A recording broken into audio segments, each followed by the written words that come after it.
Capítulo 11. El vínculo de hierro.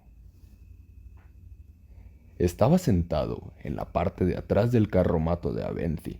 Era un lugar maravilloso para mi tierna mente, con centenares de botellas y paquetes, impregnados de un millar de olores. Por lo general, lo encontraba más divertido que el carro de un calderero. Sin embargo, ese día estaba muy desanimado. La noche anterior había llovido mucho y el camino se había convertido en un lodazal. Como la trupe no tenía ningún programa determinado, habíamos decidido esperar un par de días y dejar que los caminos se secaran. Era algo que ocurría con frecuencia, y Ben aprovechó esa pausa en el camino para darle un empujón a mi educación. Así que estaba sentado ante la mesa de madera de la parte de atrás del carromato de Ben, enfurruñado ante la perspectiva de pasarme todo el día oyéndole darme lecciones sobre cosas que yo ya entendía. Mis pensamientos debían de reflejarse en mi cara, porque Aventhi suspiró y se sentó a mi lado. No es exactamente lo que esperabas, ¿verdad? Me relajé un poco, porque sabía que ese tono significaba un aplazamiento temporal de la lección. Ben cogió un puñado de drabines de hierro que había sobre la mesa y los juntó con cuidado. Entonces me miró. ¿Sabrías hacer malabarismos con todos a la vez? ¿Y con 5 pelotas? ¿Y con cuchillos? Me ruboricé un poco. Recordé que al principio, Trip ni siquiera me dejaba probar con 3 pelotas a la vez. Me hacía practicar con 2, y se me habían caído un par de veces. Se lo dije a Ben. Muy bien, repuso él. Cuando aprendas este truco, podremos pasar a otro. Pensé que iba a levantarse para continuar con la lección, pero no lo hizo.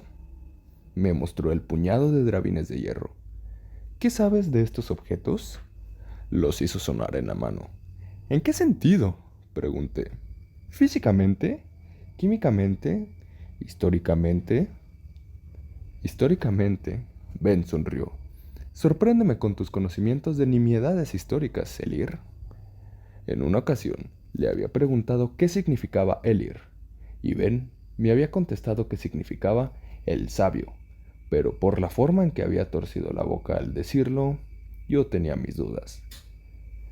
Hace mucho tiempo, el pueblo que... ¿Cuánto tiempo? Fruncí el ceño y lo miré con acritud. Unos 2000 años. Los pueblos nómadas que deambulaban por las estribaciones de los montes Shalda se reunieron bajo el mando de un jefe. ¿Cómo se llamaba? Heldred. Sus hijos se llamaban Heldim y Eldar. ¿Quieres que te recite todo el linaje o puedo ir al grano?, pregunté mirándolo a los ojos. Discúlpeme, señor. Ben se enderezó en el asiento y adoptó una expresión de embeleso que nos hizo sonreír a ambos. Proseguí. Heldred acabó controlando las estribaciones que rodean los montes Shalda. Eso significaba que controlaba también las montañas. Empezaron a cultivar la tierra, abandonaron su estilo de vida nómada y poco a poco empezaron a... ¿Eso es ir al grano?, preguntó Aventhi. Tiró los drabines en la mesa delante de mí. Lo ignoré lo mejor que pude. Controlaban la única fuente de metal abundante y fácilmente accesible en muchos kilómetros a la redonda, y pronto se convirtieron también en los trabajadores más diestros de esos metales. Explotaron esa ventaja y obtuvieron gran cantidad de riqueza y poder. Hasta ese momento, el trueque era el sistema más habitual de comercio. Había ciudades más grandes que acuñaban su propia moneda, pero fuera de esas ciudades, el dinero solo valía el peso del metal. Las barras de metal eran mejores para el trueque, pero resultaba incómodo transportarlas. Ben me miró con su mejor cara de alumno aburrido. El efecto solo quedó ligeramente inhibido por el hecho de que, un par de días atrás, había vuelto a quemarse las cejas. No irás a entrar en los méritos de la moneda figurativa, ¿verdad? Inspiré hondo y me propuse no chinchar tanto a Ben durante las lecciones. Los hasta entonces nómadas, que en aquellos tiempos ya recibían el nombre de seáldimos, fueron los primeros en establecer una moneda estandarizada. Si cortas una de estas pequeñas barras en 5 partes, obtienes 5 drabines. Empecé a hacer 2 pilas de 5 drabines para ilustrar mi explicación. Parecían pequeños lingotes de metal. 10 drabines equivalen a una iota de cobre. 10 iotas... Muy bien, intervino Ben cuando yo no lo esperaba. De modo que estos 2 drabines, cogió un par y me los acercó para que los examinara. Podrían proceder de la misma barra, ¿no? Bueno, seguramente los fundieron por separado. Me callé al ver la severa mirada de Ben. Sí, claro. Entonces, todavía hay algo que los conecta, ¿no? Volvió a traspasarme con la mirada. Yo no estaba de acuerdo, pero sabía que no era el momento adecuado para interrumpir. Sí. Ben dejó los 2 drabines en la mesa. Así pues, cuando mueves uno, el otro también debería moverse, ¿no? En aras del argumento le di la razón, y luego alargué la mano para mover uno. Pero Ben detuvo mi gesto negando con la cabeza. Antes tienes que recordárselo, dijo. En realidad, antes tienes que convencerlos. Cogió un cuenco y lentamente vertió en él una gota de resina de pino. Mojó uno de los drabines en la resina y lo juntó con el otro. Pronunció unas palabras que no identifiqué y poco a poco separó las 2 piezas. La resina se estiró entre los 2 drabines, formando unos filamentos. Ben dejó una moneda en la mesa y se quedó la otra en la mano. Entonces murmuró unas palabras más y se relajó. Levantó la mano y la moneda que estaba encima de la mesa imitó su movimiento. Ben agitó la mano y la pieza de hierro marrón empezó a moverse por el aire. Dejó de mirarme y miró la moneda. La ley de la simpatía es uno de los fundamentos de la magia. Establece que cuanto más parecidos son 2 objetos, mayor es su relación simpática. Cuanto mayor es la relación, más fácilmente se influencian uno a otro. Tu definición es circular. Dejó la moneda en la mesa. La máscara de profesor de Ben dio paso a una sonrisa, mientras el arcanista intentaba, sin mucho éxito, limpiarse la resina de las manos con un trapo. Caviló un rato y dijo: No parece muy útil, ¿verdad? Asentí, pero indeciso. Las preguntas con trampa eran muy comunes cuando estábamos estudiando. ¿Preferirías aprender a llamar al viento?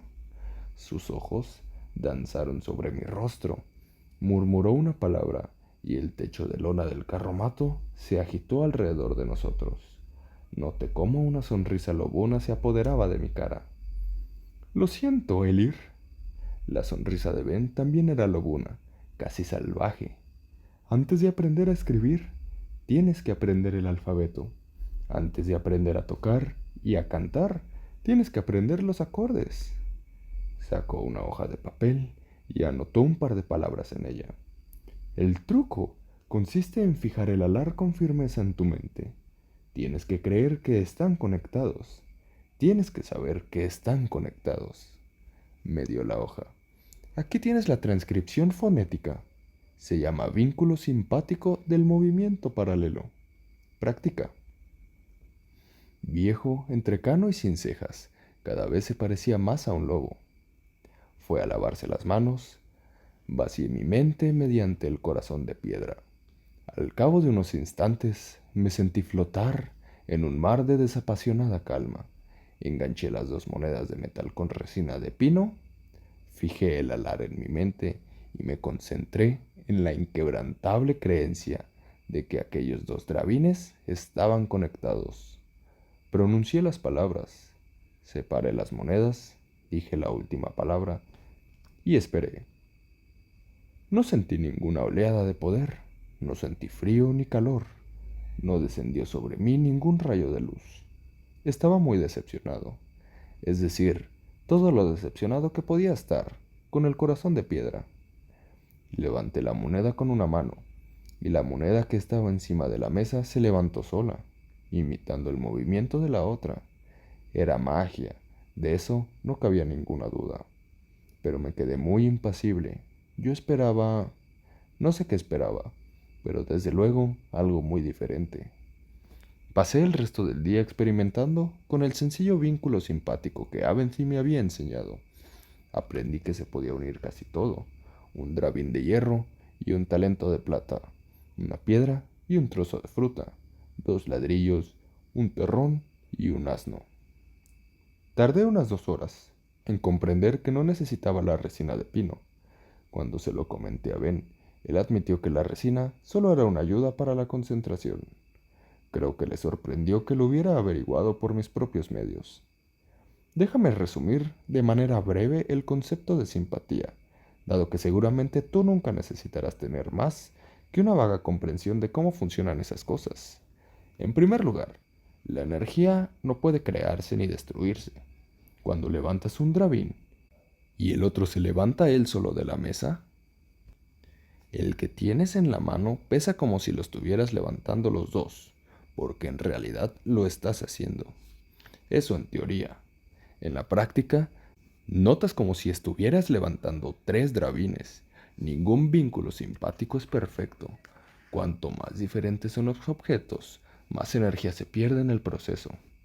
Imagina un acueducto que pierde agua y que conduce a una noria. Un buen vínculo simpático tiene muy pocas pérdidas y aprovecha la mayor parte de la energía. Un mal vínculo está lleno de agujeros. Solo una pequeña parte del esfuerzo que pones en ello va hacia lo que tú quieres hacer.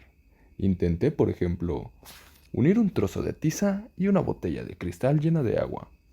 Había muy poca similitud entre los dos objetos, así que aunque la botella de agua pesara 1 kilo, cuando intenté levantar la tiza, me pareció que pesaba 25. El mejor vínculo que encontré fue el de una rama que había partido por la mitad. Cuando hube comprendido ese ejercicio de simpatía, Ben me enseñó otros: docenas de vínculos simpáticos, un centenar de pequeños trucos para canalizar la fuerza. Cada uno de ellos era una palabra diferente del vasto vocabulario que yo estaba empezando a conocer. Muchas veces era tedioso. No te lo cuento con más detalles para no aburrirte. Ben seguía dándome lecciones de otras disciplinas: historia, aritmética y química. Sin embargo, lo que más me interesaba era la simpatía. Ben compartía sus secretos con moderación y me hacía demostrarle que dominaba uno antes de pasar al siguiente. Pero por lo visto yo tenía un don, más allá de mi afición natural a absorber conocimientos, de modo que nunca tenía que esperar demasiado. No estoy diciendo que el camino siempre fuera llano. La misma curiosidad que me convertía en un alumno tan entusiasta me causaba problemas con cierta regularidad.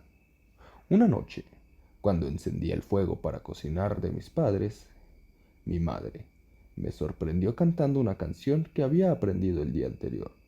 No me había percatado de que mi madre estaba detrás de mí, así que se quedó escuchándome mientras yo golpeaba un leño contra otro y distraído recitaba: 7 cosas guarda Lady Lacles bajo su negro vestido: un anillo que no es para ponerse, una palabra que es casi un gemido. Junto al cirio de su esposo hay una puerta sin pomo.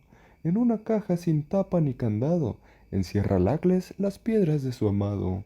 Ella tiene un secreto guardado, que sueña en vez de dormir sin tardanza. Por un camino que no es el trillado, Lady Lacles lía su adivinanza. Se la había oído cantar a una niña que iba por la calle dando saltitos. Solo la había oído 2 veces, pero se me había quedado grabada. Era una canción pegadiza, como casi todas las canciones infantiles. Mi madre me oyó y se acercó al fuego. ¿Qué era eso que cantaba, cielo? No lo dijo con enfado, pero me di cuenta de que tampoco estaba contenta. Es una canción que oí en Falos, contesté de manera evasiva. Tenía prohibido jugar con los niños de los pueblos por los que pasábamos. La desconfianza se convierte rápidamente en aversión. Subrayaba mi padre a los nuevos miembros de la trupe. Así que cuando estemos en un pueblo, manteneos juntos y sed educados. Puse unos troncos más gruesos en el fuego y dejé que las llamas los acariciaran. Mi madre se quedó un rato callada, y cuando yo ya empezaba a pensar que no seguiría insistiendo, me dijo: no me gusta esa canción. ¿Te has parado a pensar en su significado? La verdad era que no. Parecía un poemilla sin sentido, pero cuando la repetí mentalmente, caí en la cuenta de que encerraba claras alusiones sexuales. No, no lo había pensado. Su expresión se suavizó un tanto y se agachó para acariciarme el cabello. ¿Piensas siempre en lo que cantas, cariño? Por lo visto, me había librado, pero no pude evitar preguntar. ¿Qué diferencia hay con algunos pasajes de después de tan larga espera? Es como cuando Fine le pregunta a Lady Perial por su sombrero. Tantos hombres me han hablado de él que quería verlo con mis propios ojos y probármelo. Es evidente a qué se refiere. Vi cómo mi madre componía una expresión firme, ni enfadada ni contenta. Entonces cambió algo en su cara. Dime tú, ¿dónde está la diferencia? Dijo. Yo detestaba las preguntas con trampa. La diferencia era obvia. Una me metería en un lío y la otra no. Esperé un poco para demostrar que había reflexionado lo suficiente sobre el asunto y luego sacudí la cabeza. Mi madre se arrodilló ante el fuego y se calentó las manos. La diferencia es... Ve a buscar el trébede, ¿quieres? Me dio un empujoncito. Me levanté y fui a la parte de atrás del carromato mientras ella continuaba. La diferencia consiste en decirle algo a una persona y decir algo sobre una persona.